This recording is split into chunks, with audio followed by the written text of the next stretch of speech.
വാഹനങ്ങളുടെ നിയമലംഘനങ്ങൾക്ക് പിഴ ഈടാക്കുന്ന പോലീസ് കൊല്ലത്തെ ഒരു സ്കൂട്ടറിന് നൽകി ഒരു 1.5 പിഴ.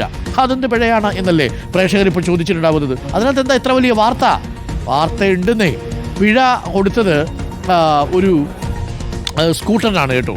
അപ്പോൾ നമ്മൾ ഈ പൊല്യൂഷൻ സർട്ടിഫിക്കറ്റ് ഉണ്ടല്ലോ, പൊല്യൂഷൻ സർട്ടിഫിക്കറ്റ് ഇല്ലെങ്കിൽ പിഴ ഈടാക്കാൻ കഴിയും. അങ്ങനെ പൊല്യൂഷൻ സർട്ടിഫിക്കറ്റ് ഇല്ലാത്തതിന് ഒരു സ്കൂട്ടറിന് പിഴ കൊടുത്തു പോലീസ്. അതെന്താണ് ഇത്ര വലിയ വാർത്തയെന്നല്ലേ നിങ്ങൾ ചോദിച്ചത്. കാര്യമുണ്ട്. പക്ഷേ സ്കൂട്ടറിനൊരു കുഴപ്പമുണ്ടായിരുന്നു. സ്കൂട്ടർ ഇലക്ട്രിക് സ്കൂട്ടറായിരുന്നു. ഇലക്ട്രിക് സ്കൂട്ടറിന് പുക പരിശോധിക്കാത്തതിന് പിഴ നൽകി. അയത്തിൽ സ്വദേശി ശൈലേഷിന്റെ ഇലക്ട്രിക് സ്കൂട്ടറിനാണ് പുക പരിശോധിക്കാത്തതിന് 250 രൂപ പിഴ വന്നത്. തിരുവനന്തപുരം ജില്ലയിലെ മംഗലപുരം പോലീസാണ് പിഴ ചുമത്തിയത്. സംഭവം കോമഡിയായി. ദിലീപ് ദേവസ്യ തയ്യാറാക്കിയ റിപ്പോർട്ട് കണ്ടുവരാം. പോലീസുകാർക്ക് പറ്റിയ ഒരു അമിളിയാണ് നമ്മൾ പറയുന്നത്. ഈ അമിളി പോലീസുകാർക്ക് പറ്റിയാൽ അത് തിരുത്തേണ്ട ഉത്തരവാദിത്വം കൂടെ പോലീസുകാർക്കുണ്ട്. പക്ഷേ തങ്ങളുടെ ഭാഗത്ത് തെറ്റില്ല എന്ന് പോലീസുകാർ പറയുകയാണെങ്കിൽ എന്താ ചെയ്യുക? എന്താ ഇവിടെ പോലീസുകാർക്ക് പറ്റിയ അമിളി എന്നല്ലേ? ഒന്നുമില്ല.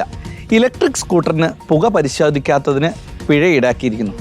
കൊല്ലം അയത്തിൽ സ്വദേശിക്കാണ് ഈ പിഴ ഈടാക്കിയിരിക്കുന്നത്. എൻ്റെ മുന്നിൽ കാണുന്ന ഈ സ്കൂട്ടർ ഇലക്ട്രിക് സ്കൂട്ടറാണ്.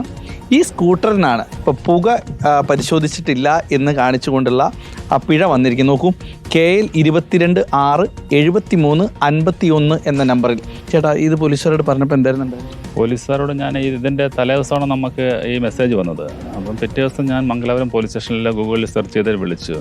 അപ്പോൾ ഒരു നല്ലൊരു സമീപനമല്ല പറഞ്ഞത്. ഞാൻ പറഞ്ഞു ഇങ്ങനൊരു സാധനം വന്നിട്ടുണ്ട്. അപ്പോൾ അവർ പറഞ്ഞതെന്ന് വെച്ചാൽ ഇത് നിങ്ങൾ റൂറൽ SP ആ ഓഫീസിൽ വിളിക്കണമെന്ന് പറഞ്ഞു. അപ്പം ഞാൻ പറഞ്ഞത് നിങ്ങളെ ഓഫീസിൽ നിന്നല്ലേ ഇത് പോയത്, നമ്മളെ കുറ്റമല്ല. അതൊന്നും ഇവിടെ ഒന്നും അല്ല, നിങ്ങൾ അവിടെ പോയി ബന്ധപ്പെട്ടാലേ നമ്മളെ കയ്യിൽ നിന്ന് പോയി ഇനി അവിടെ പോയി ബന്ധപ്പെട്ടാലേ ശരിയാവുള്ളൂ.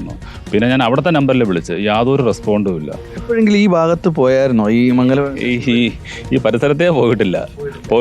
കാരണം ഈ ഇലക്ട്രിക്കൽ വണ്ടി കിട്ടുന്ന വെച്ചാൽ 55 കിലോമീറ്റർ അങ്ങനെ കിട്ടത്തുള്ളൂ. അപ്പോൾ ഞാൻ പോയിട്ട് അവിടെ വരണമെങ്കിൽ തന്നെ എത്ര ഇത് കിട്ടുമെന്ന് നമുക്കറിയാൻ പറ്റും. ഇനിയിപ്പോൾ ഈ ബില്ല് അടയ്ക്കുക എന്താണ് ചെയ്യാനുള്ള ഉദ്ദേശം? പുക ഇല്ലാത്ത വണ്ടിക്ക് ഇതെങ്ങനെ അടയ്ക്കുന്നത്? സാധാരണ അല്ലാതെ വണ്ടിയാണെങ്കിൽ പിന്നെ വിഷയമില്ലെന്ന് വരിക്കാം. പക്ഷേ ഇത് വേറെ ആക്റ്റീവ സ്കൂട്ടറിൻ്റെ സാധനം വന്നാൽ ഞാൻ മനസ്സിലാക്കിയത്. അതിൻ്റെ ഇത് സെർച്ച് ചെയ്തപ്പോൾ ആക്റ്റീവ സ്കൂട്ടറിൻ്റെ ആ നമ്പറിൽ തെറ്റി വന്നതാണെന്നാണ് തോന്നുന്നത്. എന്തായാലും പോലീസുകാർക്കൊരു അമിളി പറ്റി. കേരള പോലീസിൻ്റെ പിഴയാണ് വന്നിരുന്നത്. പിഴ ഒടുക്കാൻ പറ്റാത്ത തരത്തിൽ അല്ലെങ്കിൽ ഇത് ക്യാൻസൽ ചെയ്യുമെന്നാണ് ഈ ആൾ പ്രതീക്ഷിക്കുകയും ചെയ്യുന്നത്. Video journalist S. അബു താഹിറിനൊപ്പം reporter Dileep Devasia, in Reporter, Kollam.